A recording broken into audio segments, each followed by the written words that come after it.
Class 10th biology जीव विज्ञान आज हम लोग शुरू कर रहे हैं एक बेहतरीन नोट्स के साथ। तो सबसे पहले अब का जीव विज्ञान है। विज्ञान की वह शाखा जिसमें समस्त जीवधारियों का अध्ययन किया जाता है जीव विज्ञान कहलाता है। जीव विज्ञान की वह शाखा जिसमें समस्त जीवधारियों में सभी जीवधारियों का अध्ययन करेंगे तो उसको हम लोग जीव विज्ञान कहते हैं। अब जीव विज्ञान बोलिए या जंतु विज्ञान बोलिए, नॉर्मली तौर पर आपको बताया गया है कि जनक अरस्तु को कहा जाता है। एकदम शुरू से आपको पढ़ने के लिए आपको मिलेगा। बायोलॉजी ग्रीक भाषा के दो शब्दों से बना हुआ है। बायोलॉजी को दो भाग में हम लोग बांटते हैं। इसका अर्थ क्या होता है? एक को कहा जाता है बायोस, एक को कहा जाता है लॉजियस। ये बायोस का जो अर्थ होता है वो लाइफ होता है। लॉजियस का मतलब होता है स्टडी, यानी बायोलॉजी। अब बायोस का मतलब क्या हो गया? लाइफ। लॉजियस का मतलब क्या हो गया? स्टडी। बायोलॉजी देखो ध्यान में रखना है कि बायोलॉजी का मतलब हम लोग समझ गए कि जीवन का अध्ययन, जिसमें हम लोग करेंगे जीवधारियों का अध्ययन, यानी जीवन जो रहेगा जिसमें जीव रहेगा उसका अध्ययन हम लोग करते हैं, उसको बायोलॉजी कहते हैं। बायोलॉजी को दो भाग में बांटा गया है, जीव विज्ञान और मतलब लाइफ साइंस और बोटैनिक। इस तरह से ये आपको आगे समझना पड़ेगा। हालांकि वो सब 9th में आपको पढ़ना था, तो आप लोग डायरेक्ट सिलेबस पर आएंगे। हम लोग direct the study of life is called biology. जीवन का अध्ययन बायोलॉजी कहलाता है। जीवन का जो अध्ययन है ना, जीवन का अध्ययन, स्टडी में अध्ययन, उसे बायोलॉजी कहते हैं। बायोलॉजी शब्द का पहला प्रयोग जो है फ्रांस के वैज्ञानिक लेमार्क ने 1801 में किया था। तो आपको दिमाग में सेट रखना है।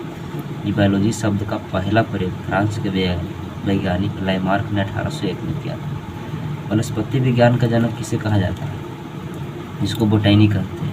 वनस्पति विज्ञान का जनक थियोफ्रेटस को माना जाता है। दिमाग में रखना है कि वनस्पति विज्ञान का जनक थियोफ्रेटस को कहा जाता है। देखिए क्लास 10th का जो पाठ्यक्रम जो आपका है, सबसे पहले है जैव प्रकर्म। तो आज हम लोग जैव प्रकर्म पढ़ेंगे। जैव प्रकर्म जब हम लोग सब पढ़ लेंगे, यानी ख़त्म हो जाएगा, तो हम लोग श्वसन शुरू करेंगे, फिर उत्सर्जन, परिवहन, फिर नियंत्रण और समन्वय, जनन, आनुवंशिकता तथा जैव विकास, हमारा परिवार। ये आपका सिलेबस है। तो जैव प्रकर्म पहला हो गया, दूसरा श्वसन हो गया, तीसरा परिवहन और चौथा उत्सर्जन है। टेढ़ा में है यहाँ लिखा हुआ है। तो जैव प्रकर्म हम लोग आज शुरू करेंगे। जैव प्रकर्म क्या है?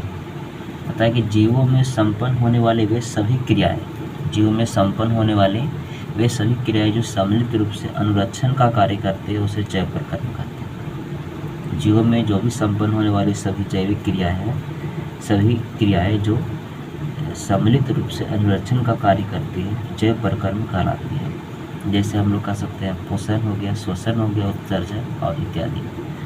तो पोषण, श्वसन, उत्सर्जन ये जैव प्रकर्म है कि जीवों में सम्मिलित होने वाली जो अनुरक्षण का कार्य करती है, हम लोग को रक्षा करता है। बिना पोषण का हम लोग जीवित नहीं रह सकते। श्वसन के, उत्सर्जन के बिना हम लोग जीवन संभव नहीं है। सजीवों के प्रमुख लक्षण क्या है? यह क्वेश्चन पूछा करता है 10th में कि सजीवों के लक्षण बताइए। तो सजीव के लक्षण निम्नलिखित हैं। भोजन ग्रहण करता, जो भी सजीव होता है वो भोजन ग्रहण करता है।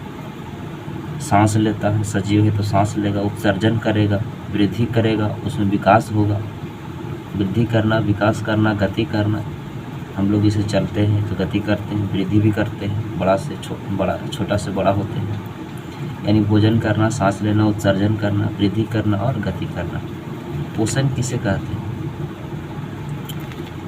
पोषण किसे कहा जाता है? पोषण वह विधि जिससे जीव पोषक तत्व को ग्रहण करके, वह विधि ऐसा विधि होना चाहिए जिसमें जीव जो है पोषक तत्व मतलब कि जो खाद्य पदार्थ है, मतलब कि खाने योग्य, चावल हो गया, रोटी इत्यादि जो खाद्य पदार्थ है, उस पोषक तत्व जो हम लोग ग्रहण करते हैं, दूध वगैरह सभी चीज़ पोषक तत्व को ग्रहण करके उनका उपयोग करते हैं, ग्रहण करके फिर उसका उपयोग करते हैं, पोषण कहलाता है। पोषक तत्व क्या होता है? तो पोषक तत्व ऐसे तत्व को कहा जाता है जिससे जीवों को ऊर्जा मिलती है। पोषक तत्व यानी खाद्य पदार्थ हम लोग ग्रहण करते हैं, खाते हैं, तो हम लोग जीवों में ऊर्जा मिलती है, जिससे हम लोग चल पाते हैं और भी कार्य करते हैं और शरीर को ज़रूरतें पूर्ण होती है। पोषक तत्व वैसे तत्वों को कहा जाता है जिससे जीवों को ऊर्जा मिलती है और शरीर की ज़रूरतें पूर्ण हो जाती हैं।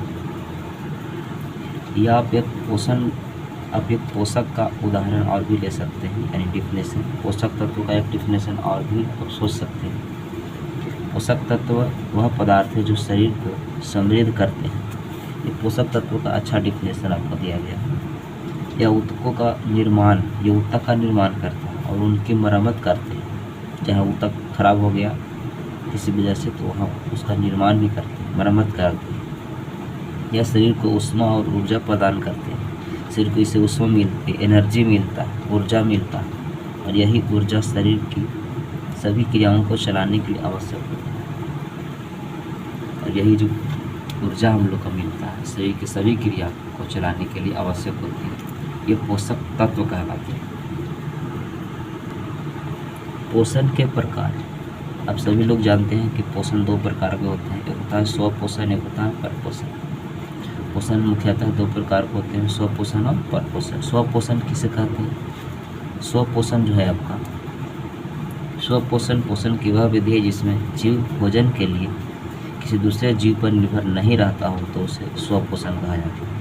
मतलब जीव अपना भोजन स्वयं बनाते हैं, जैसे हरे पेड़ पौधे अपना भोजन स्वयं बनाता है सूर्य के प्रकाश की उपस्थिति में, क्लोरोफिल द्वारा जल ग्रहण करके। हरे पेड़ पौधे और शैवाल भी एक कोशिकीय जीव है जो अपना भोजन स्वयं बनाता है। ये कोशिकीय जीव का उदाहरण भी आपको दिमाग में रखना है। शैवाल हो गया, अमीबा हो गया, पैरामीशियम हो गया, यूग्लिना हो गया, ये सब एक कोशिकीय जीव होता है।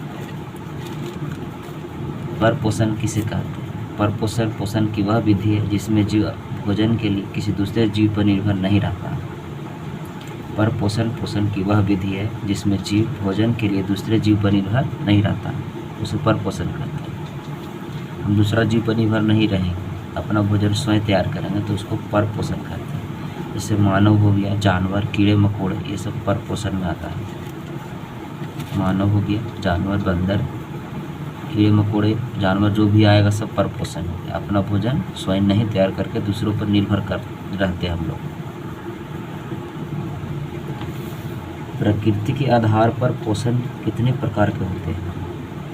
तो प्रकृति के आधार पर पोषण को 3 भागों में बांट दिया गया है। प्रकृति के आधार पर पोषण को मुख्यतः 3 भागों में बांट दिया गया है। एक कहा जाता है परजीवी पोषण, दूसरा मृतोपजीवी पोषण, तीसरा प्राणी समपोषण। तीसरा क्या कहते हैं? प्राणी समपोषण। पहला है परजीवी पोषण। 2 जीवों के बीच परस्पर वैसा संबंध जिसमें एक जीव को लाभ होता है, दूसरे जीव को हानि हो जाता है, उसको परजीवी पोषण कहते हैं।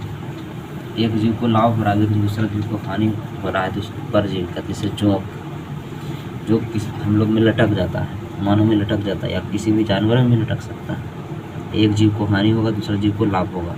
ये जोक जो है इसका ब्लड जो है ग्रहण करता है और ये अपना भोजन तैयार कर लेता है। तो मानव के सिर में बाल जो होता है उसमें जू पाया जाता है, जू छोटा छोटा। ये एक जीव को हानि पहुंचा रहा है, अपने को लाभ ले रहा है। रहने वाला जो जू होता है एक परजीवी है। जोक हो गया, मानव के सिर में रहने वाला बाल, और भी कई ऐसे चीज़ें ये परजीवी में आते हैं। परजीवी का मतलब एक जीव को लाभ होगा, दूसरा जीव को हानि होगा। हम लोग को बहुत हानि पहुंचाता है ये सब। परजीवी मुख्यतः 2 प्रकार के होते हैं। परजीवी जो होता है आपका, ये 2 तरह का होता है। एक को कहा जाता है एक्सटर्नल पैरासाइट, यानी बाह्य परजीवी, अंतः परजीवी, इंटरनल पैरासाइट। तो ये बाह्य परजीवी है, एक अंतः परजीवी है। बाह्य परजीवी हम किसको कहेंगे? ये बाह्य परजीवी जो आपका है, परजीवी का वह रूप जिसमें जीव किसी दूसरे जीव के शरीर के बाहरी भाग से पोषण प्राप्त करता है, तो उससे बाह्य परजीवी कहा जाता है। परजीवी का वह रूप जिसमें जीव किसी दूसरे जीव के शरीर से बाहरी भाग से, माने बाहर से पोषण प्राप्त करता है, उसको बाह्य परजीवी कहते हैं। जैसे जू हो गया, मक्खी हो गया, मच्छर हो गया, खटमल, ये सब बाहर से भोजन ग्रहण करता है। जू हम लोग के शरीर के बाहर रहता है, अंदर नहीं रहता, बाल में बाहर रहता है। मक्खी भी बाहर रहता है। ये बाहर से पोषण प्राप्त करता है। मक्खी भी बाहर से पोषण प्राप्त करता है। मक्खी यहाँ पर बैठ गया, कहीं किसी भी चीज़ पर बैठा था, बाहर से पोषण प्राप्त किया। मच्छर भी बाहर से पोषण प्राप्त करता है, खटमल, ये सब। अंतःपरजीवी किसको कहा जाता है? परजीवी का वह रूप जिसमें जीव किसी दूसरे जीव के शरीर के अंदर से पोषण प्राप्त करता है। परजीवी का वह रूप जिसमें जीव किसी दूसरे जीव के शरीर के अंदर से पोषण प्राप्त करेगा, अंदर से, तो उसको कहते हैं अंतःपरजीवी। से हो गया फीता कृमि, गोल कृमि, हुकवर्म, टेपवर्म, एंट अमीबा, हिस्टोलिटिका इत्यादि। पेट में जो होता है ना, कई प्रकार के कीटाणु हो जाता है, वो सब कीटाणु का जो नाम है अंतःपरजीवी, अंदर से आपको पोषण प्राप्त करेगा। ये आपको दिमाग में रखना है। टेढ़ा टेढ़ा नाम है, आप पढ़ेंगे तो याद होगा धीरे धीरे। मृतोपजीवी किसको कहा जाता है? आप मृतोपजीवी की ओर ध्यान दीजिए।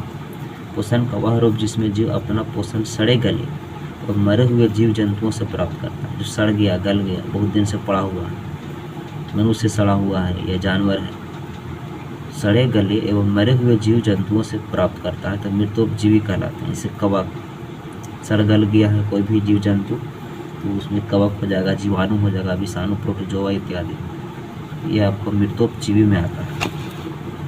प्राणी समपोषी किसको कहते हैं? पोषण का वह रूप जिसमें जीव अपना पोषण ठोस या तरल पदार्थ के रूप में प्राप्त करता है। ठोस के रूप में प्राप्त करेगा या तरल, यानी तरल के रूप में प्राप्त करेगा, द्रव के रूप, जिसे प्राणी समपोषी कहा है। जैसे मानव हो गया, प्राणी समपोषी में आएगा, मेढक इत्यादि। ये प्राणी समपोषी। पोषण का वह रूप जिसमें जीव अपना पोषण ठोस के रूप में, हम लोग ठोस के रूप में भी ग्रहण करते हैं, मतलब ये चावल, दाल, इस दाल तो आपका तरल में हो गया, ठोस और द्रव दोनों में ग्रहण करते हैं, तो ये आपका हो जाएगा प्राणी समपोषी, मानव, मेढक इत्यादि।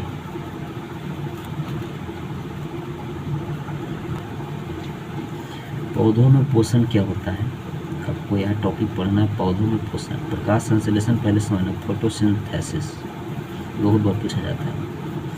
प्रकाश संश्लेषण वह प्रक्रिया में जिसके द्वारा सभी हरे पेड़ पौधे सूर्य के प्रकाश की उपस्थिति में अपना भोजन स्वयं तैयार करता है, जिसे प्रकाश संश्लेषण कहा जाता है।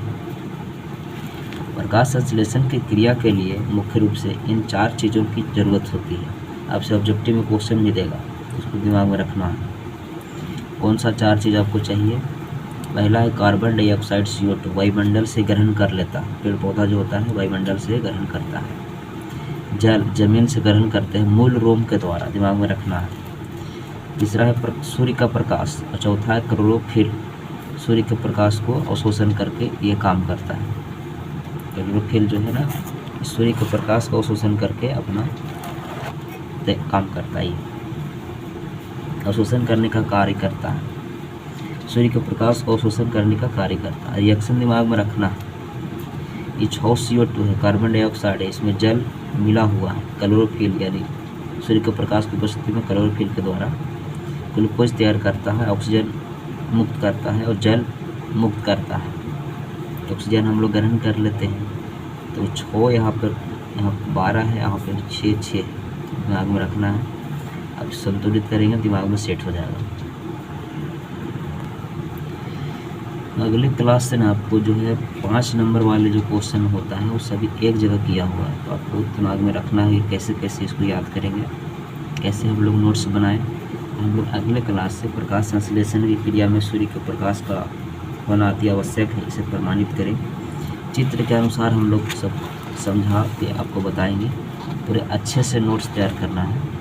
तो बहुत सारे 5 नंबर वाले बहुत सारे क्वेश्चन इसमें हैं, आपको ये अगला सेशन में आपको आएगा। देखिए बहुत सारे इसमें 5 नंबर वाले, पत्ता, इस तरह का चित्र एकदम बढ़िया से, एकदम झकास बढ़िया से एकदम नोट्स बढ़िया से आप भी तैयार करेंगे। इसमें कई गमला, ये सब बहुत बार पूछा जाता है, ये आपको मिलेगा। इसमें और भी है, जैसे मान लिया जाए ये आपको फिगर हो गया, बहुत सारे 5 नंबर वाले एक जगह किया हुआ। प्रकाश संश्लेषण क्रियाएँ की अवस्था प्रयोग द्वारा बताएं कि CO2 आवश्यक है। तो 5 नंबर वाले क्वेश्चन, पाचन तंत्र, ये सब आपको नेक्स्ट क्लास में हो जाएगा।